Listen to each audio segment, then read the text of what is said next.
Hello, everybody, and welcome to Techlore. I am Henry, and today I am bringing along John Ozbay from Cryptee.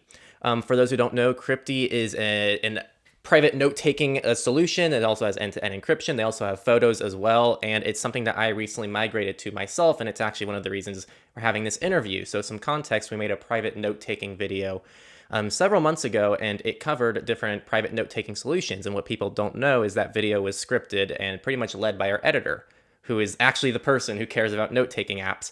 I am notoriously a Signal Note to Self user.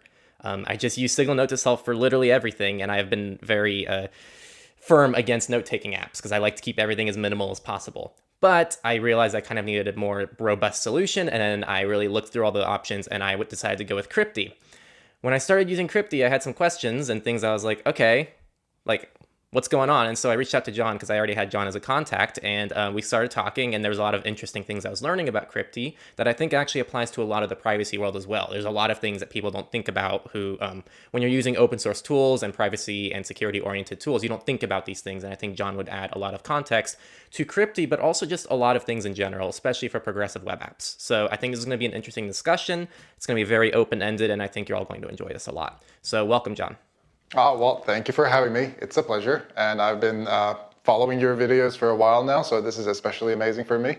And for those of you who are watching, if I'm looking awkwardly at that side, that's where the monitor is, that's where the camera is. So I'm going to try to be as little awkward as possible, but hey, COVID times.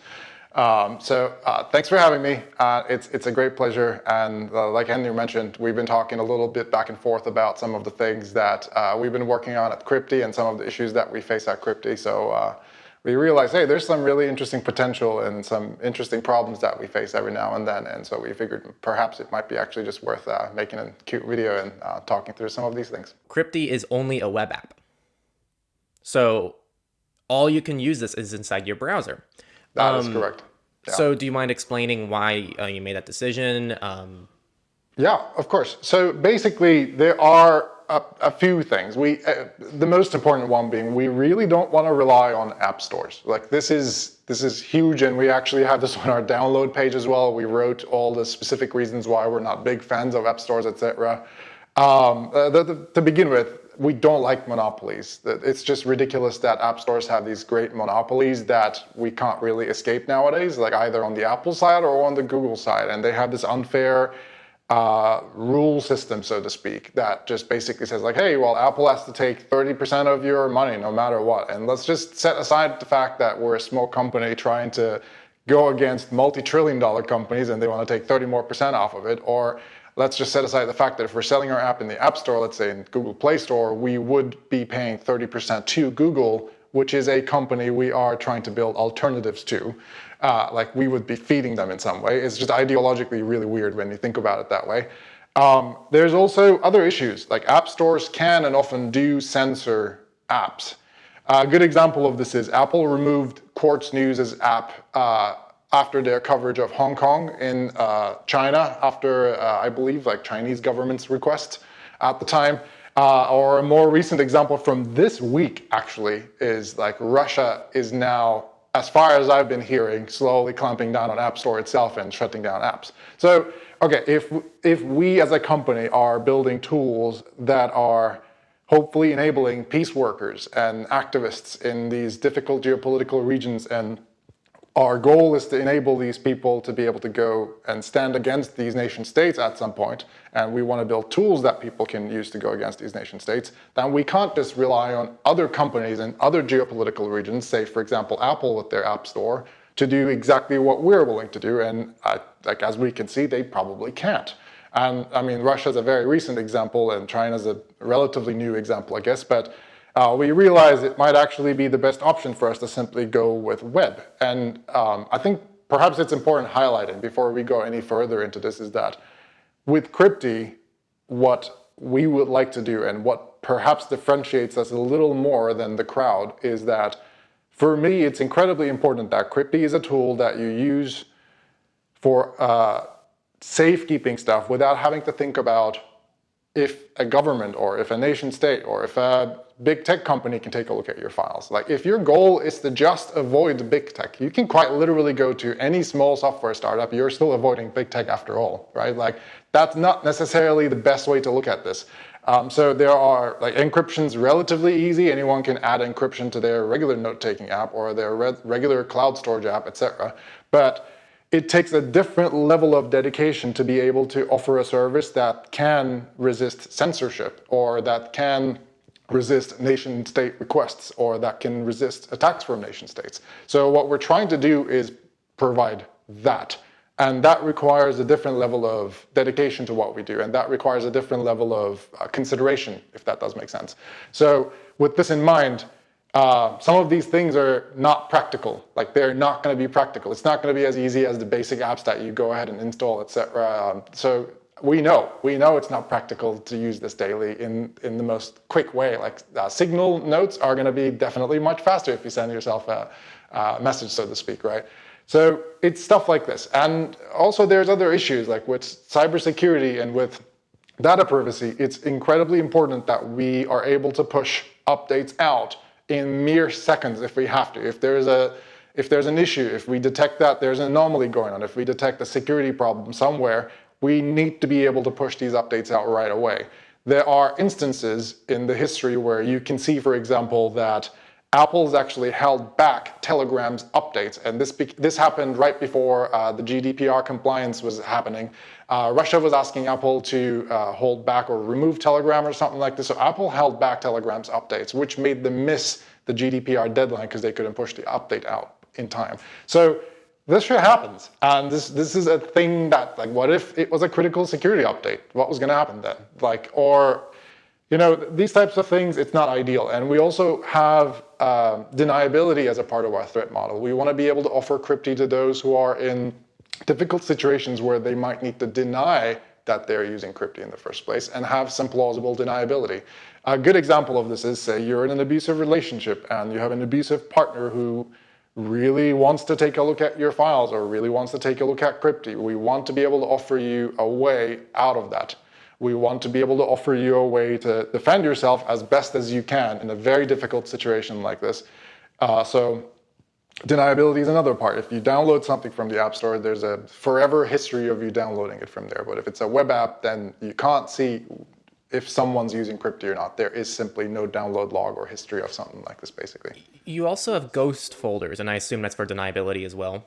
That is correct, yeah. For those of you who are not Cryptee users, ghost folders is essentially a feature, and ghost albums as well, is a feature that basically allows you to hide a folder or an album, and you can only retrieve it back if you type its name exactly as it was. Otherwise, it's removed from your account, and basically no one can tell if that folder is there or not. So say if you're in an abusive relationship and you have to give access to your account to your abusive partner, for example, then they wouldn't be able to see that you have that folder. So if you want to hide your divorce documents, by all means go ahead, just create a folder, create a bunch of folders that you wish to hide, you can just put them there.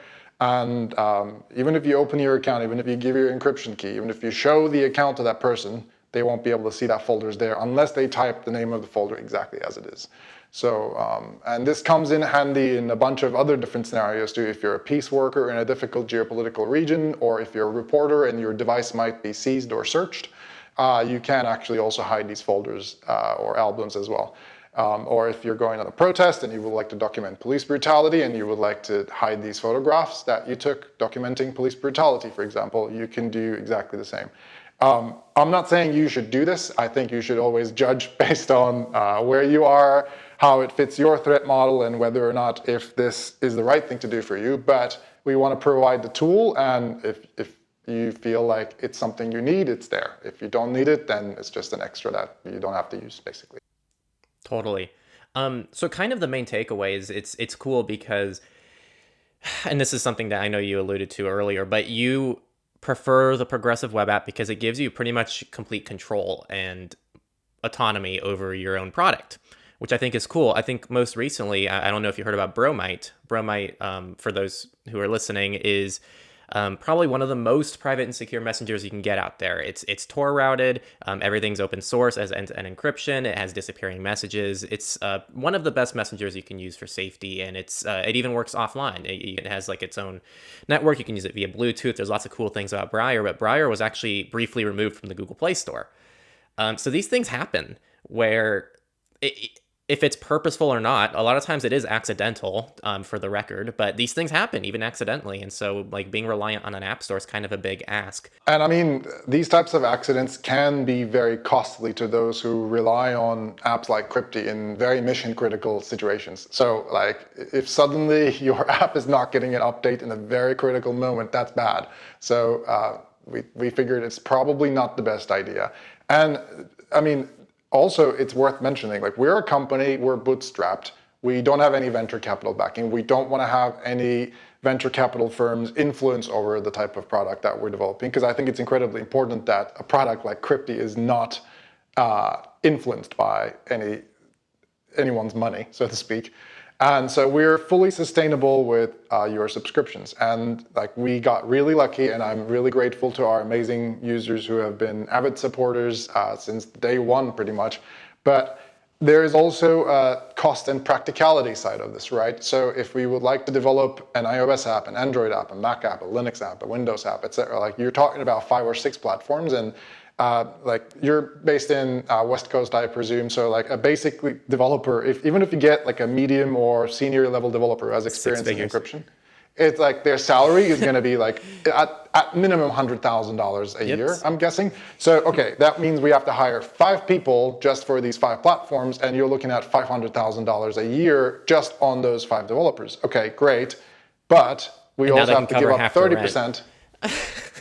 It's like, yeah, but you can't have your cake and have it both ways, you know, guys. Like, it's expensive to do these types of things, and I'm really grateful and happy that we're bootstrapped, and I think this also enables us to do a lot more because we can focus on bringing the best experience on the web as well as we can, and support you on all the other platforms. And I think this allows us to invest our resources better into legal and compliance and accounting, etc. So, yeah. I'm typing out a note here before I forget the question.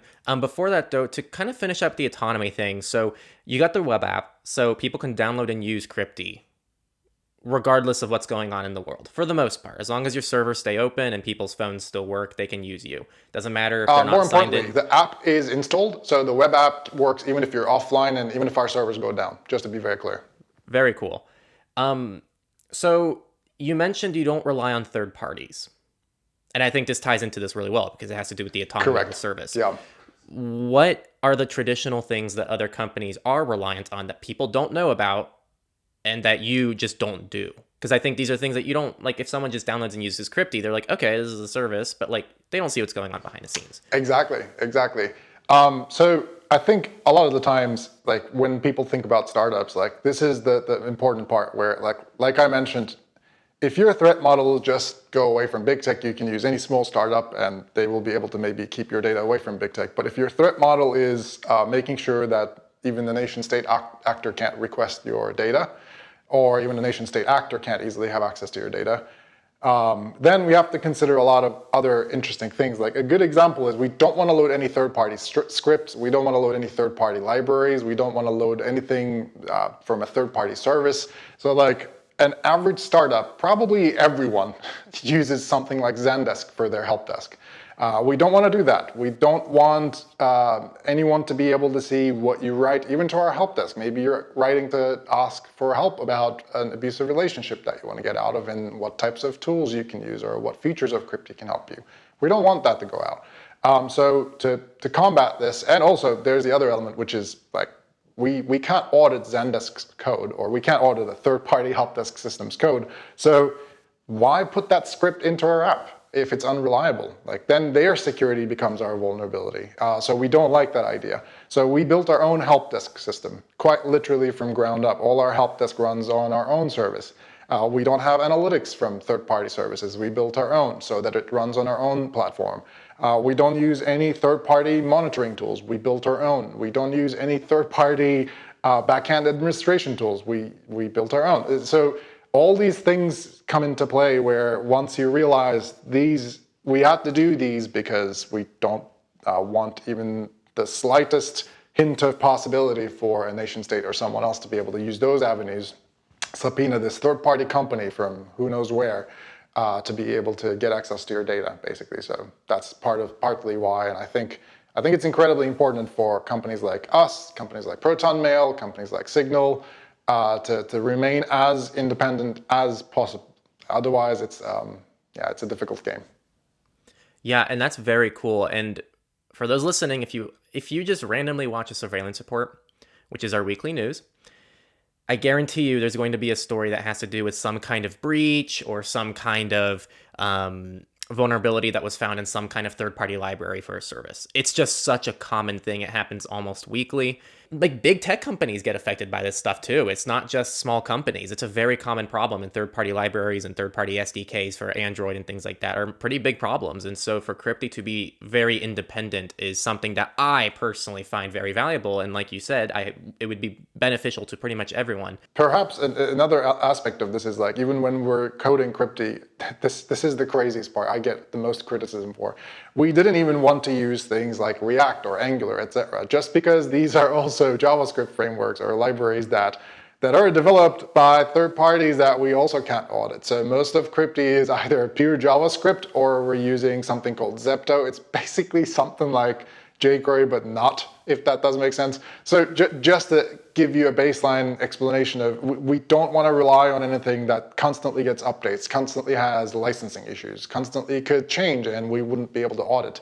Anything that's third party, we use its version fixed. Anything that's first party we use, we keep updating as much as we can, and we patch and audit these libraries as frequently as we can, so we can cover our asses and bases. So I have a question. And it might be an interesting question or it might not be. So we'll see what happens. But I assume there's an interesting answer to this. So let's say I have 10 documents in Cryptee. Let's say I open the first one on my laptop. And then I open the third one on my phone. When I open Cryptee for the first time again on each of those devices, it has a recent documents panel. The recent documents is not synced. So because I open the document in laptop, it's not going to show that as a recent document. So it's little things like this that I feel are overlooked, and I'm sure there's a very good technical explanation and a privacy security reason for it. How come things like that aren't synced? The documents are synced. If you make a change, it'll show up on the phone, but like the recent documents panel, when you open it for the first time, does not reflect the thing that you open on another device. Yeah. This is funnily one of the best and funniest criticisms we get all the time, and it's like surprisingly one of those things that a lot of people notice. So there is a really fun technical reason, but it's not exactly related to security. It's sort of a balance between usability and security. So oftentimes when we work with privacy in tech, it's sort of like convenience and security are two ends of a slider, right? So something can be either super convenient and super easy, or something can be super secure and it's not going to be convenient. And what we realized is that the sync happens after you type your key, essentially, because before that, like, the sync hasn't taken place yet, right? Because we can only sync after the fact that you've typed your key, and things are decrypted on your device. So the funny thing is, essentially, once you launch the app, the recent documents show you the last thing it remembers from the last time you opened it, and it starts syncing. But by the time most people are there, it's already too late. It's a usability problem. So we can either hide that, then you won't have recent documents and it won't be confusing. We can just keep it in the sidebar and it's actually up to date in the sidebar. Or we can just have it front and center, but then it's going to take a little while for it to update and it's going to be confusing. So we actually had it update instantly when we first released this feature. But then what happened is it became very confusing, because right before you're about to click, the text just disappeared and something else appeared. And so it's one of those things where it's like, what do you do if you just want to show the last 3 documents or something like that? So they do kind of sync, but they're a little slower, and it's a usability / convenience / security balance that we're trying to strike. But I think I'd say we're doing generally okay in terms of speed and decryption and convenience, but it's one of those things that you hit the nail on the head, that often we have to make this compromise and figure the best way out, basically. Yeah, and that's really cool. And I actually really appreciate getting those answers, because we're not used to having to make sacrifices. So, and I guess this goes into a deeper question here. What are the common things that, if someone uses Google Docs to take notes and they're using Google Photos, what are some common things that they're actually unknowingly compromising about their privacy and security by just using these services? Because these services, as you know, and everyone listening, are built for pure convenience. So what are the things that Google is just completely not taking care of for people's privacy and security that Cryptee does take care of, and is one of the reasons why Cryptee offers a different usability experience? There are a lot of things. I don't know where to begin. So I'll start with Google Photos because I think that's the easiest, and I'd say we did a lot of groundwork to cover the security aspects of uploading photos, and there's a lot of compromises that we made and sacrifices that we made. And I'll get the docs after that because there's like docs probably has a billion things built into it, so I'm just going to leave that to last. Easy one is the photos one. So basically, with Google Photos, or any other photo service or any other cloud storage service, in essence, if it's an unencrypted cloud storage service, what happens is you upload your images, their servers convert these images to a format that can be displayed in your browser and your phones, etc., because they can see your photos. And if they want to run machine learning algorithms and AI algorithms to analyze these photos and pick out, let's say, the Eiffel Tower and find out that your photo was from Paris or something like that, they do all that fancy shit. And on top of that, they can actually utilize these photos to sell ads to you.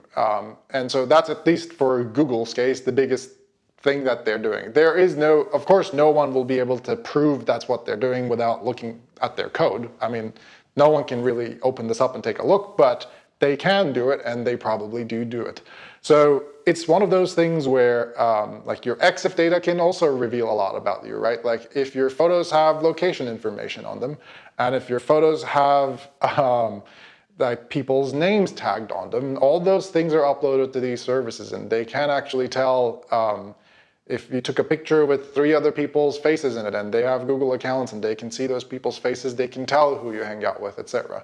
So these are the types of things they can dive and take a look into. And funnily enough, if you look at Cryptee, for example, just to give you a little bit of a contrast, everything is encrypted on your device. So basically, we have to do all the crazy shit that they do on the servers to make sure that photos are displayed correctly on your devices, this time on your device before your photos are encrypted. So let's say you took an HEIC photo, like a high efficiency image photo on your iPhone. Normally, these files can't be displayed in browsers. They have to be converted to JPEG. So if we first encrypt your files, we wouldn't be able to do this conversion on our servers. So what we have to do when you upload an HEIC file from your phone is we first have to convert it to a JPEG. Then we have to crop it, generate thumbnails, scale it. All the generated thumbnails have to be created on your device. Again, our servers can't do that. We also have to decode, recode to make sure the thumbnails will display correctly when you open the browser. We have to generate all these versions. And then we have to take a look at the metadata to make sure everything is safe and we just extracted everything that's unnecessary out. And if you need to sort by time, for example, those are available in the thumbnails as well. Because otherwise all the EXIF data would be lost and you wouldn't be able to sort your photos by time because our servers won't be able to do all those things. And so it's silly things like this that we don't really think about that directly affects how you use Cryptee that we basically started putting into sort of like a list. We're like, okay, well, apparently there's 10, 15 things we have to address, so let's start where we can and slowly build up from there one by one. Those are the types of things we're doing. And the same goes for videos. Like one of the greatest complaints that we get is everyone wants to upload videos. Yet, this is one of the biggest problems that we have right now in browsers, so to speak, is that you can't easily encrypt videos. And the reason is actually not about encryption anymore. It used to be, but it's not about any encryption anymore. We can now do streaming encryption. The biggest problem actually is the video codecs and us being an open source company, right? So for example, for security and auditability, you guys want and would like to see our company's front end to be completely open source, so you can open up our code, take a look, and find out how we do what we do and make sure that there are no security issues in it. Funnily enough, most of the video codecs and formats are actually proprietary licensed and not open source licensed. So here comes the crazy part. If you upload a video file that cannot be played in a browser, what should happen? Because our servers can't convert them to play them in the browsers, your videos are encrypted. That means we have to ship a video converter inside Cryptee that converts your video in the memory of your browser and then encrypts it and then uploads that. And that's not enough either. Just to like pause right there for people like we work with video and any YouTuber works with video. they spend thousands of dollars on machines to transcode and render out videos. This Yeah. is no joke either. So like the amount of power that you're expecting to be utilizing for this inside a browser is pretty intense. So I just wanted It's to chime in intense. there. Go ahead. And I mean, even if we could find a way to do this with WebAssembly or some, efficient way in the browser, and even if we could do the craziest, best conversion, let's just say all the technical stuff, let's put that aside, right? A lot of us tend to think, oh, well, browsers can play MP4, my phone films MP4. Fun fact, MP4 is not a codec. MP4 is a container, just like a zip file. It can have different types of codecs in it, and Henry, you deal with this all the time, so feel free to correct me with all the crazier details. But there are hundreds and different types of codecs that an MP4 file could be in. And the most important element that you need to think about is that when you film a video on your phone, the algorithms that convert what you see from your camera to an MP4 file are optimized so that the video files take the least amount of space, so that they save space on your phone's memory. But when you're streaming a video on the internet, these videos are optimized for streaming faster. And so what happens is, oftentimes these compressed video formats, like what most phones use nowadays, the first megabyte of a video does not automatically correspond to the first second or minute of a video. It may actually be the last second of a video. So in order to be able to play that video back, you would have to download the entire 2 gigabyte video file first, decrypt that, then be able to play that. And that makes nonsense. If you're in the world we live, nobody's going to use that service, right?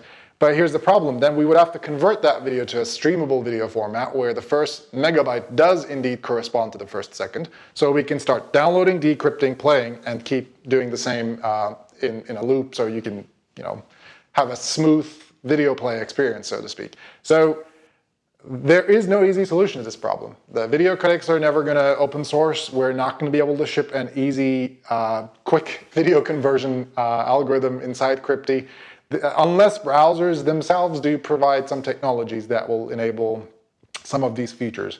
You can, of course, upload a video file and download, decrypt, and play it back, but then that's just not what this is about. Like, this isn't the same experience we're talking about in Google Photos, right, or some other service.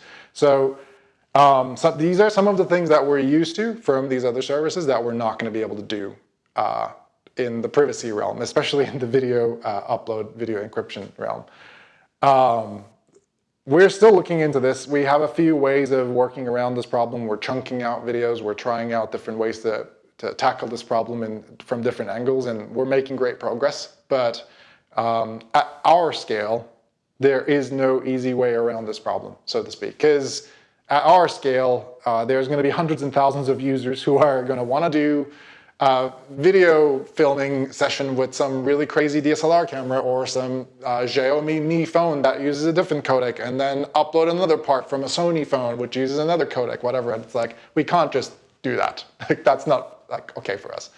I just can't imagine, because like we work with codecs and containers, and it's a pain in the ass to work with.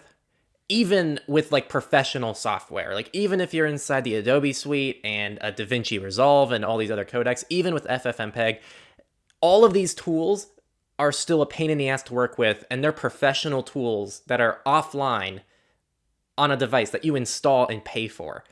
And I can't even imagine trying to do that not only for a progressive web app that's now dependent on and has to work on any device, but also it has to somehow be compatible with all these different codecs.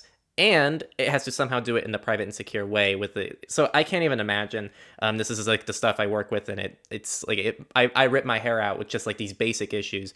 The whole video container, like we can probably make a whole podcast. Exactly, like that's a topic of its own. Like that's the thing. I was like, I'm not even going to get into the details of the craziness of that. But it's not just as simple as an MP4 file, guys. Trust me.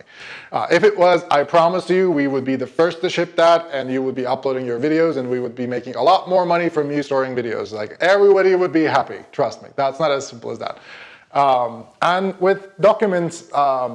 Man, there's a lot there too, but for example, a lot of users migrated from Evernote to Cryptee around the time when we launched 4 or 5 years ago. And what we realized, we built and reverse engineered a Evernote importer. So essentially it unpacks your Evernote note files or your Evernote notebooks and then converts them into Cryptee documents so that you can easily drag and drop your Evernote files and move to Cryptee. What we realized in the process is that And this is the craziest thing. I still can't believe that they did this, but this is a thing with apparently a lot of software. We're now seeing this, is that when you copy paste an image from the internet into Evernote, they actually don't paste the image itself. They don't paste the file of the image itself. They actually paste the HTML code from the website into your note. And what that means is they're actually linking to that image, and every single time you open that note, they're loading that image from that third-party service, wherever you copy-pasted that image from. So let's say you went on LinkedIn, and let's say you work in HR, right? You just selected all, copy-pasted someone's LinkedIn profile or bio photo into your Evernote. Every time you open that Evernote document, or Evernote note, that photo is actually still loaded from LinkedIn.com, every single fucking time. And it gets crazier. What if that image isn't loaded from HTTPS, but what if it's just, from a non-secure link or something like that? Then what happens? Like, they still go ahead and do that. What if that website has a pixel tracker? They still go ahead and do that. What if that website has some JavaScript or whatever? They try to strip some of it, but not all of it. We've seen cases where it still sticks in the note. So we're like, okay, like, we can't just easily let people import their Evernote notes now. So now everyone thinks like, oh, okay, like, Cryptee sucks because my Evernote notes don't just import. It's not like cross-compatible, or it's not easy to migrate. Well, if it was, your privacy would be fucked, because we would have to allow all these things to work as it is. So now what we do is every time there's a third-party linked image or anything like that that we detect, even if you copy-paste an image from a website to inside Cryptee, we actually show a big yellow banner that says like, hi, like, this image is actually loaded from a third-party resource. Are you sure you want to load this into your document? Because it could contain malicious shit in it. We don't know what the fuck it is. We don't know where it's loaded. So we don't load it until you approve us to load. So we try to get ahead of these types of things with documents. And I think like that's a really weird security angle of this, and technically a really weird privacy angle of this. But things like this, man, like, I mean, I can go on and on. This is like the type of shit that I deal with every day. So we have like a major list of, I don't know, 100 items like this that we have to deal with daily. So if there is, I don't know, if there is like a day where you're like, John, let's have like this 10-hour-long fireside chat about all the shit that you guys are trying to get ahead of, let's do that, because that's the type of stuff that we're basically dealing with nowadays. But yeah, so these are the types of things. The same goes for Google Docs. Like, right, like, if you're a company building another piece of software that's someday going to compete with one of the million different things that Google does, is it okay that you use Google Docs to build that new company or project? Or like we are seeing now in Ukraine, for example, that they're relying on these third-party services to be able to gather around information, like Google Docs is one of them. I don't know if this is the best way to go, right? Like, I think a third-party company who can see your data in very critical moments like this perhaps isn't the best way to go about storing our most precious notes and documents. Like, I think a lot of people who journal, a lot of people who take notes, a lot of people who write these documents, like, the feedback we're getting from our users is that they're happy because they want to be able to write about their journey to recover from mental health issue, for example, right? They don't want these types of things to be public on Google servers, or they don't want these to sit somewhere in Evernote servers. So it's stuff like this. It's bad if they are hacked and it gets out. It's bad if they're not hacked and the company takes a look at it. It's worse if a nation state is trying to look at these things. I mean, yeah, it's a whole host of problems. So I think I'm happy that we're able to offer a home. And even if it's a basic one, even if it's not fully featured yet, and we're still working on it, that sort of provides a safe space for everyone to have on the internet. Very cool. And a question that came up as you were talking is, I'm going to try to say this in the most kind way possible. So it sounds like a lot of your, not a lot, but at least a minority of your users raise concerns about things that are just kind of like part of the game of choosing a private and secure alternative to a lot of these services. So do you feel like you have users who like go into Cryptee not really understanding what it is? Like, who is Cryptee really for? A lot. And like, man, I'm so glad you asked this. So this is this is why we haven't been able to sleep for the past 6 months, to say the least. So I'll give you a little background, and I think this is going to make so much sense once you hear the full story of what's going on. We want Cryptee to be for everyone. I want Cryptee to work even for your grandma and grandpa who just want to store family photos. And you know what? They don't know how to self-host. They're not going to understand the word backend. They're not going to understand how to set up a Linux firewall, or they're not going to understand how to configure a good DNS server so that like they're not leaking shit there or whatever. They're not going to understand how to do OS updates. We want this to be for everyone, just like the way you can use Google Photos or whatever, or Google Docs or whatnot. We want this to be for quite literally everyone to use. And that means we need to make some careful considerations and sacrifices here and there to make this service as usable as possible and allocate our resources to make this service as usable as possible for everyone. But that also means our biggest cost and our biggest burden right now is customer support, because most of our users come to Cryptee not knowing what Cryptee is. They just want a solution where they can store their photos. And the best way to put Cryptee, I think, like how I see Cryptee is this. And I think this is going to be super useful. If someone's ever going to make a meme or a clip out of this video and post it on Reddit, please let this be this part.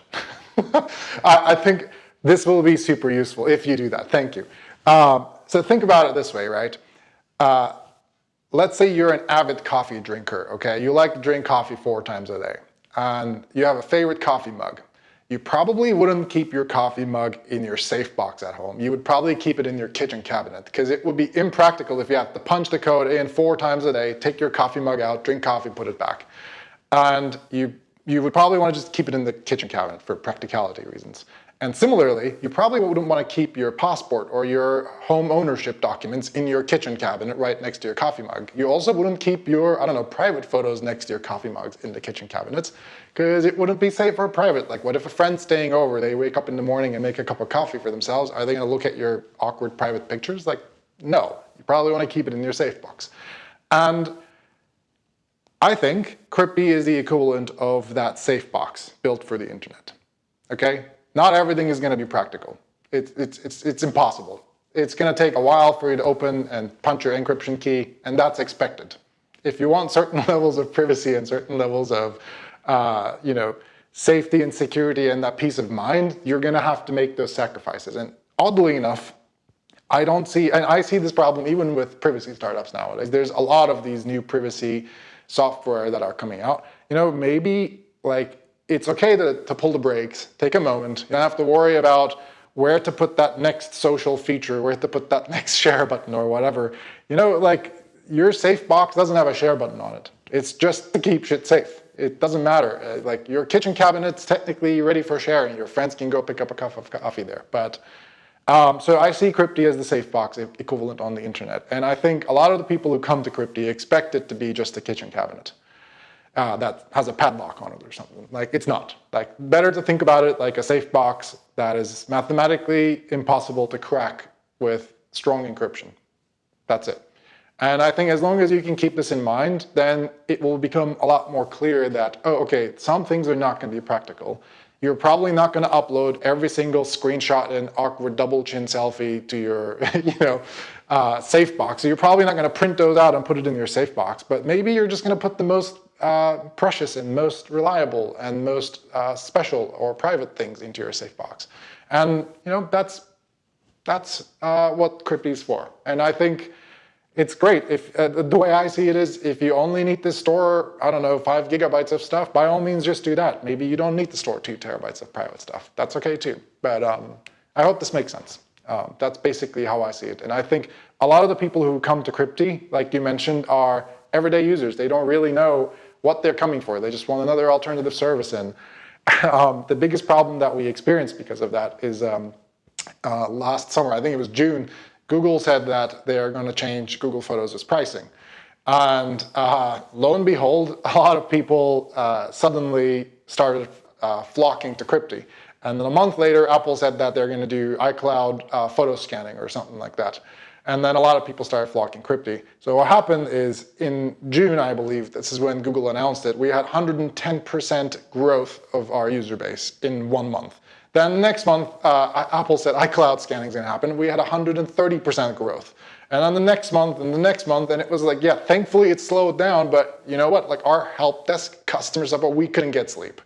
Like we physically couldn't answer messages fast enough. Like I was working, our help desk was working, our accountants were helping, our fucking lawyers were sitting down answering customer support. We physically couldn't answer questions fast enough. We were still getting more backlog.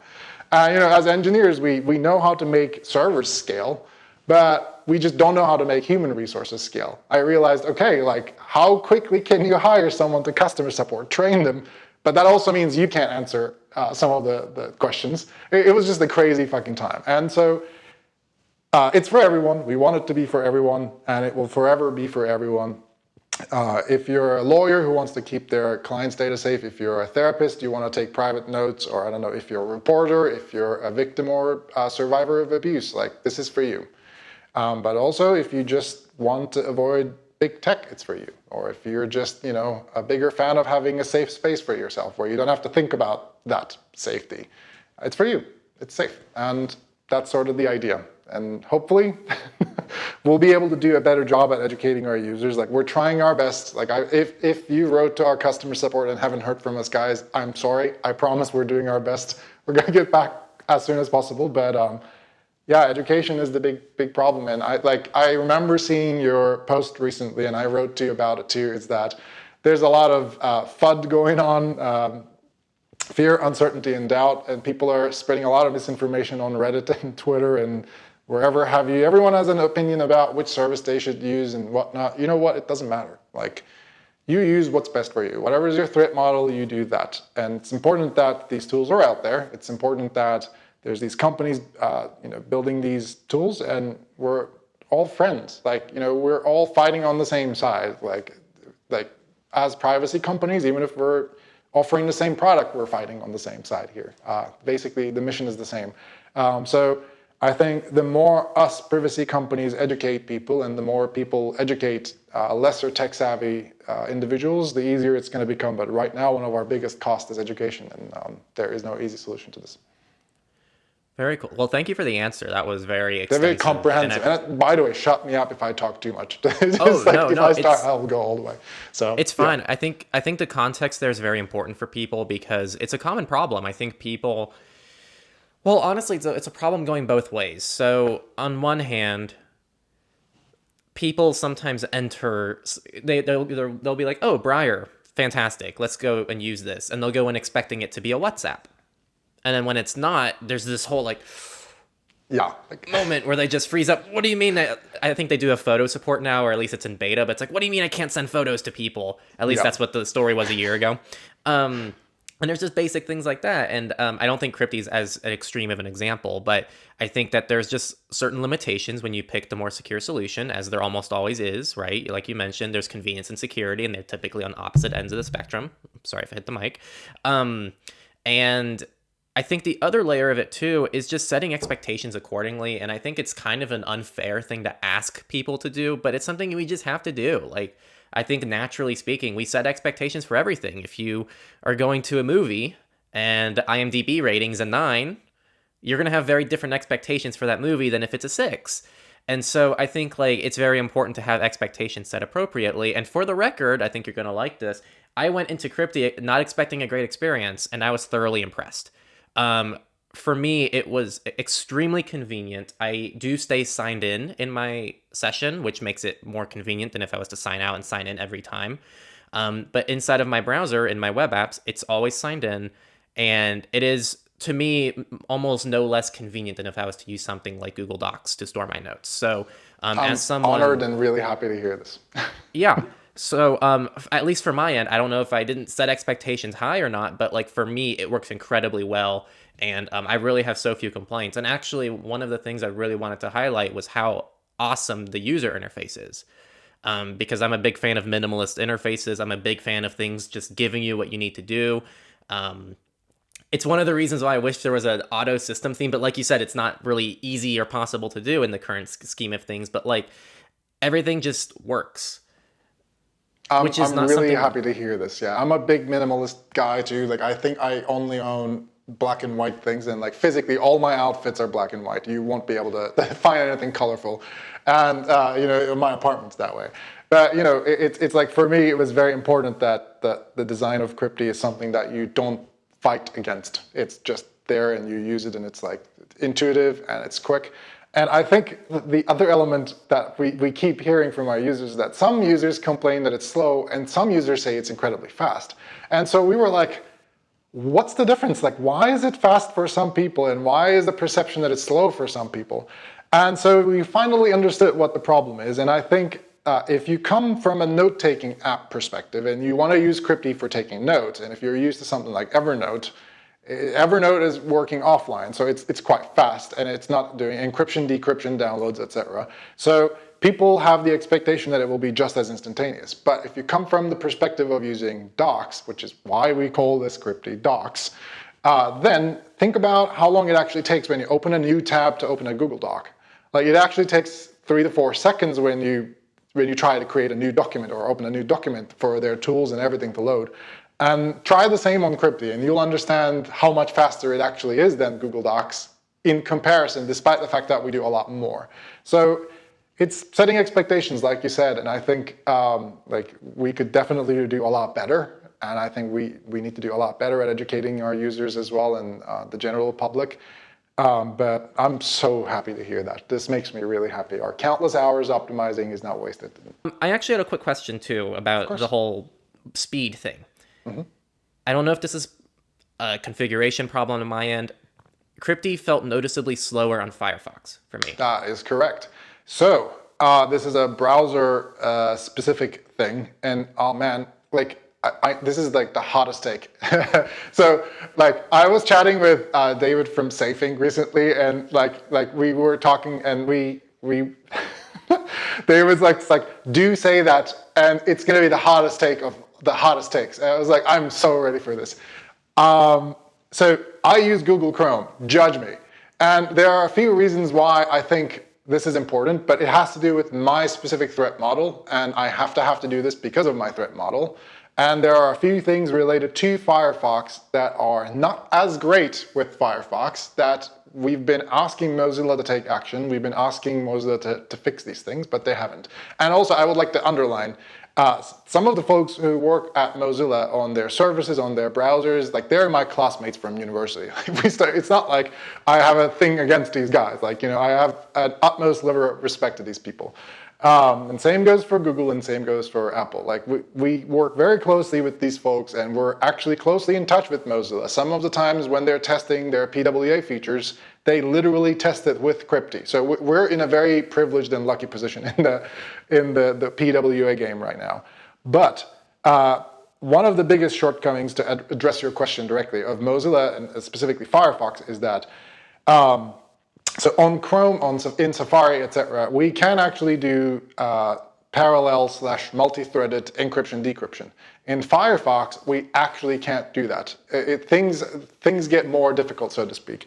When we can, what we do is we even use service workers. We launch as many service workers as we possibly can, maybe even 8 or 16, depending on how many cores your device has, and we can multi-thread. But with Firefox, it's just significantly more difficult. Their implementation, the inner workings of the browser, it's simply significantly slower, to say the least. And that's the best way I can put this without getting into too technical detail and boring everyone with it. And there's all sorts of other things like serialization, deserialization, and like when you're loading large documents or large photos, like they need to, I'll give you a good example, right? So normally if you click and download a file on any website, what you do is you point your browser to a URL, let's say google.com/file.zip, right? And your browser downloads it because it knows to go to that URL and get that file. But on Cryptee, you can't do that. Or if you want to do this with an image and you want to put an image on a website and display it in HTML, what you do is you put the link of the image, let's say something /file.jpg, for example, your browser displays it for you.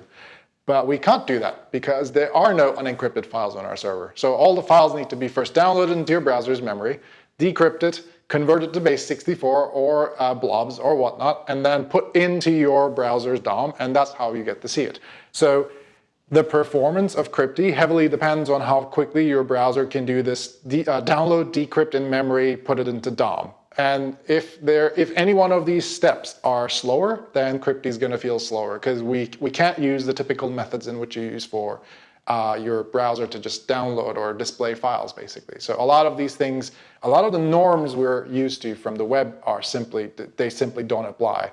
Another example is when you're uploading files or when you're downloading files, and especially when you're downloading multiple files, we have to do our own memory management because browsers are simply not that good at not knowing how large of a file you're going to stream download or stream decrypt and blow up the memory while you do that. So we kind of have to do, I mean, we're doing a shitty job at it, by the way, don't get me wrong, but we have to do our own memory management as best as we can to make sure that your device is not slow. So I'll take some credit on, like, we definitely can work and make things better, but a lot of it has to do with Firefox and how its implementations work.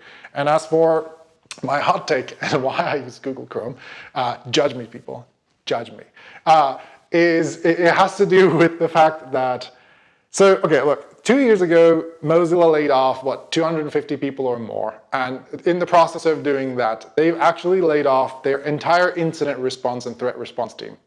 And when you're using a browser, it's really important that you're also safe from all the garbage and all that dumpster fire of a dangerous area that is called the internet, that you don't just get hacked by visiting a website or from a fucking ad.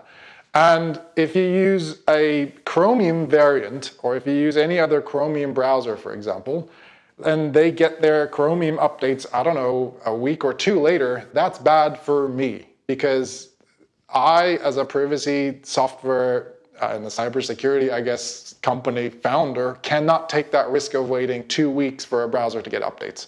It's just too dangerous for me because any zero-day can basically infiltrate my device. And not only my data would be at risk, but also your data would be at potential risk.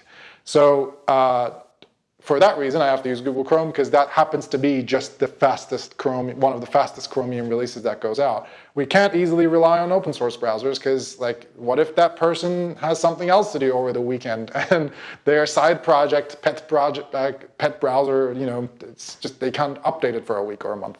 Then it's too risky. So I don't like it. I don't like that I have to do this, but I still do this, and I still think depending on your threat model, if you're more worried about security, not privacy, I'm underlining security, Chrome might, depending on your threat model, be a better option, mainly because it gets updates faster.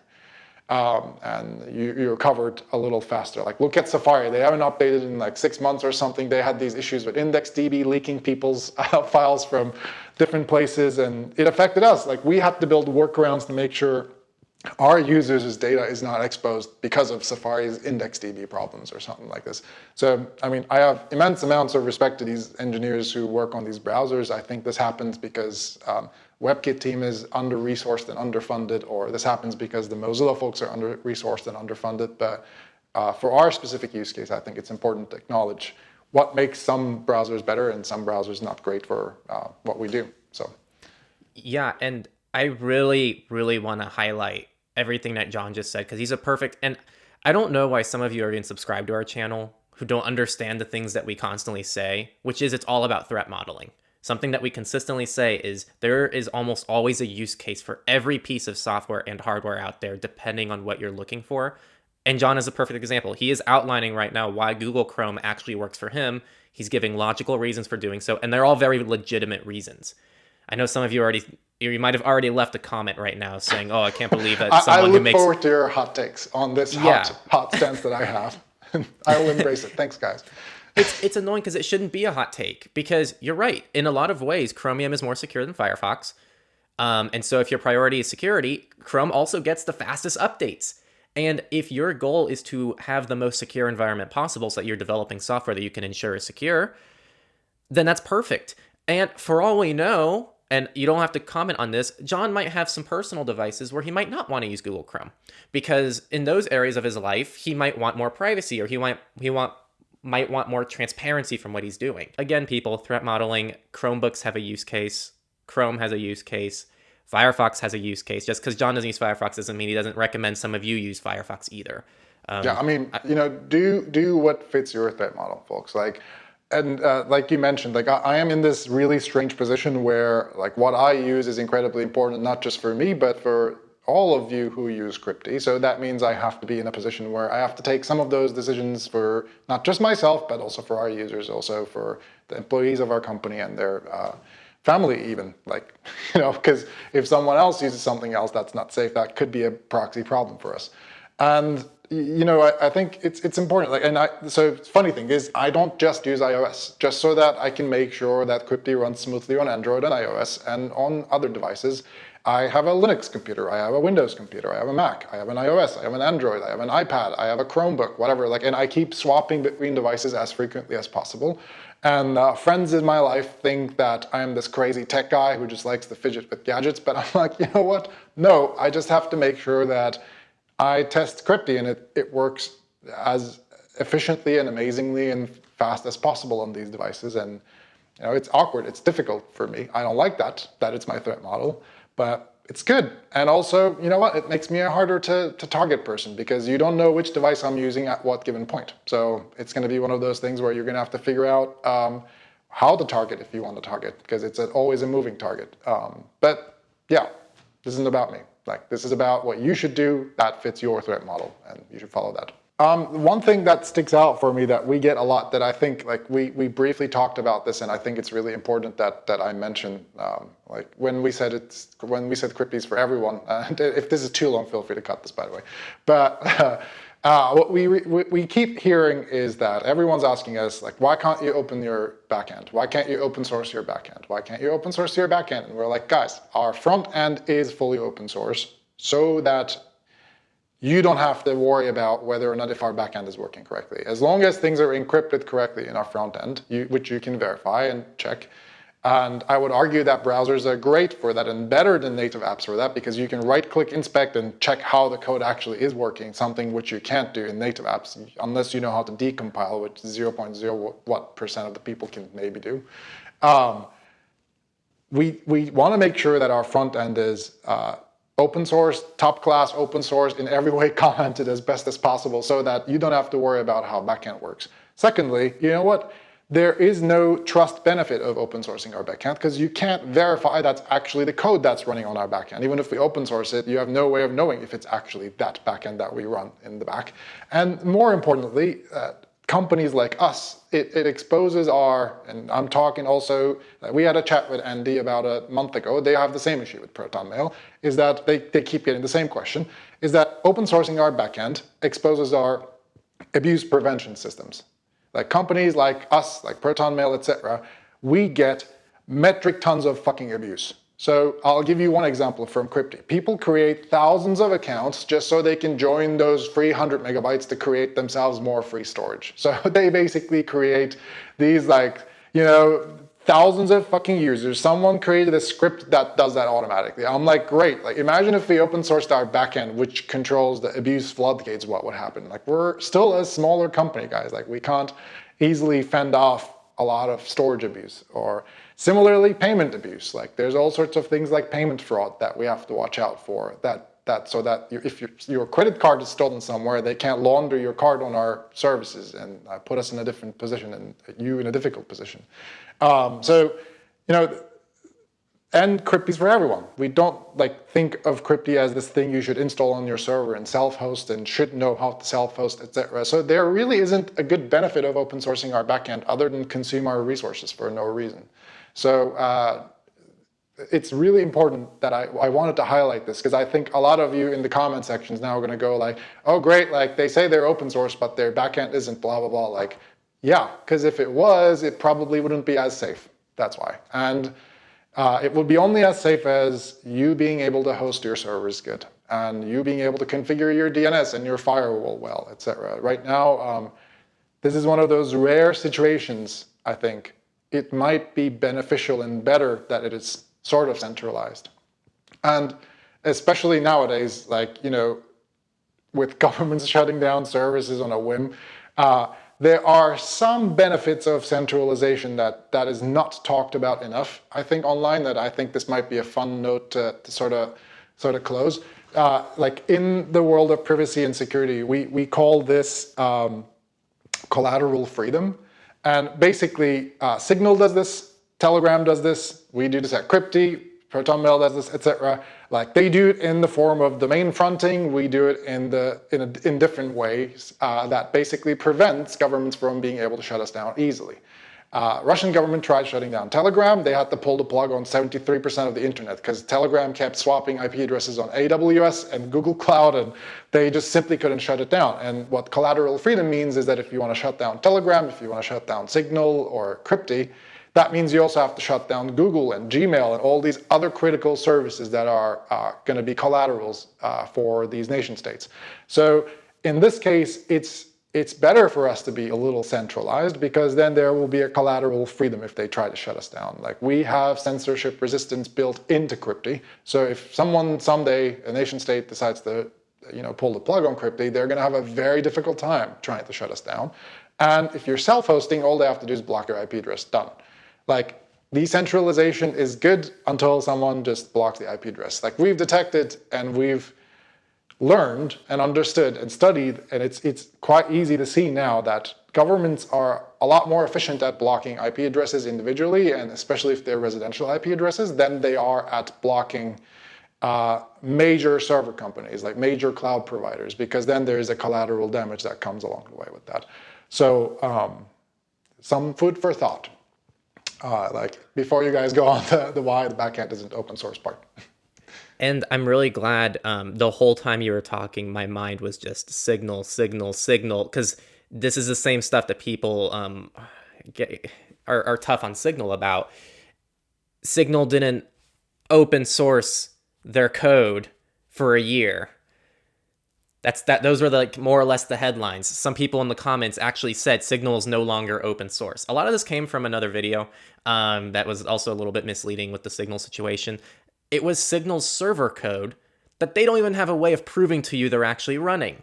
Yeah. The important part is like the whole way Signal is developed and built is that the trust is in the client on your device. Exactly. And it's nothing to do with the server. They can have the most insecure servers. The servers can be run by the CIA for all you care. It doesn't matter.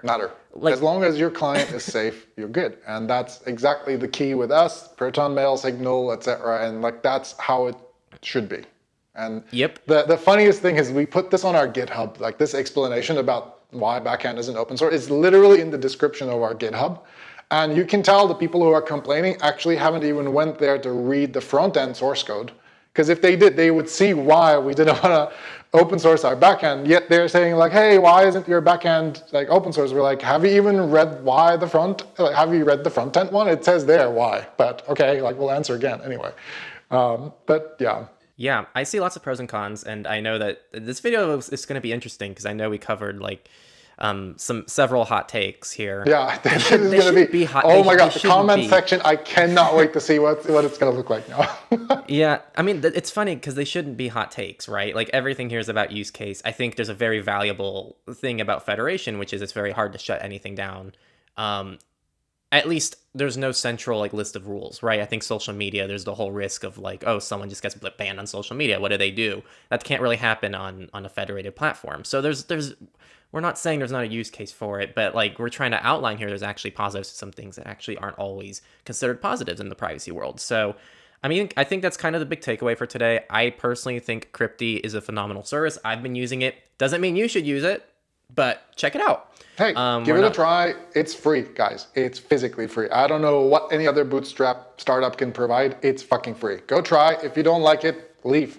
If you do like it, stay. We will be here to stay. We will be offering our services as long as you want to. So awesome. And I've been considering moving my photos to it. I guess we'll see how that journey goes. I'm a little worried. You're more than welcome to. Please come on board. We'll be happy to have you. Yeah, I'm worried because I have never stored. Well, I used to back in like way back in the day when I used to still have Google Photos, but I haven't stored any of my photos online. I don't know. Check it out. I think it's a really unique service, and I love the interface, and I think it's more usable than I thought it was going to be. At least I don't know if I set expectations too low or anything, but I thought it was awesome. I'm really happy to hear this. Yeah. So to wrap things up, I just want to thank you, John, for your time. Thank you, This likewise. this Thanks for week's having me and listening me ramble about stuff. Yeah, no, and I think it's very useful. I think it gives a lot of good insight into why a lot of privacy and security projects function the way they do. It gives people context as to why like people like Google and all the other companies have such a big advantage in offering a convenient service to people because it normally comes at the sacrifice of privacy and security.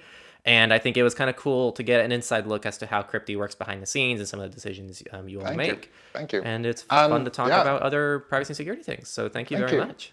And before I forget, if you end up moving your photos to Cryptee, if you're using a canvas blocker, this is in reference to the previous video that you uploaded, because we have to generate your photos as thumbnails on the client side, if your canvas is blocked, we cannot generate thumbnails for your photos on the client side. So just a heads up, if you're using a canvas fingerprinting blocker or one of Firefox's configurations that blocks your canvas, we warn you, and this is because we physically wouldn't be able to do what we do if your canvas is blocked. So Yeah, welcome. John, we put out two versions of the video, which some of you still didn't get, even though the thumbnail says V2 and the Yeah, description yeah. and pin comp. You all are just interesting sometimes. So after the V1, John reached out to me and he's like, "Hey, this is what happens when you block," and he left me this massive like essay of like that's kind of what John does. He just sends me these essays of like these technical explanations for things, which I just find awesome because I Sorry. love getting the inside scoop. No, I think it's cool. I think it's really fun because I like getting like all these technical details of things and being like, oh, that makes a lot of sense. So yeah, thank you for John for everything. Thanks for reading through my declaration of canvas independence. And hopefully we'll have you back sometime. Likewise, So thank you for your time. pleasure's all mine. We have a billion other things we can talk about, so it would be amazing. Cool. Thanks, John. Thanks, guys.